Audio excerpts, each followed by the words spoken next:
Varahi silks మన నెల్లూరులో September 25వ తారీఖున గొప్ప ప్రారంభం.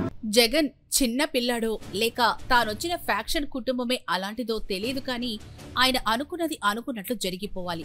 అందుకు రూల్స్ పాటింపులే ఉండక్కర్లేదు. ఏదైనా అంతే. తిరుమల డిక్లరేషన్ నుంచి మొదలు పెడితే అసెంబ్లీలో ప్రతిపక్ష హోదా వరకు సరిగ్గా అలాగే అనిపిస్తుంది కనిపిస్తుంది. అదే జగన్ వ్యవహార శైలి. జగన్ కి ప్రతిపక్ష హోదా ఇవ్వడం సాధ్యం కాదని తేల్చి చెప్పారు స్పీకర్ అయ్యన్న పాత్రుడు. జగన్ కి ఆ హోదా ఇవ్వడానికి తనకు రూల్స్ బుక్ లో ఎలాంటి క్లాసు కనిపించలేదన్నారు ఆయన. అయితే సిబిఐ మాజీ జేడీ లక్ష్మీనారాయణ ఢిల్లీకి సంబంధించి ఒక ఉదాహరణ గుర్తు చేశారు. అప్పట్లో అంటే 2015 ఢిల్లీ అసెంబ్లీలో యాప్ క్లీన్ స్వీప్ చేసింది. ఆ టైంలో బీజేపీకి వచ్చింది కేవలం 3 సీట్లే.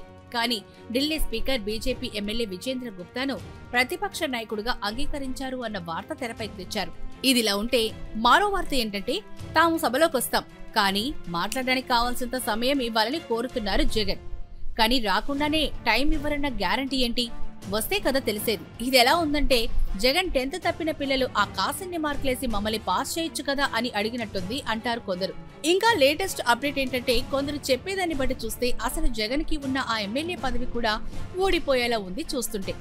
భారత రాజ్యాంగ ఆర్టికల్ 194 ప్రకారం 60 రోజుల పాటు వరుసగా ఎవరైనా సభ్యుడు రాకుంటే ఆ సీటు ఖాళీగా ప్రకటించవచ్చు. ఇప్పుడు జగన్ ముందు గొయ్య వెనుక నుయ్యగా ఉందట పరిస్థితి.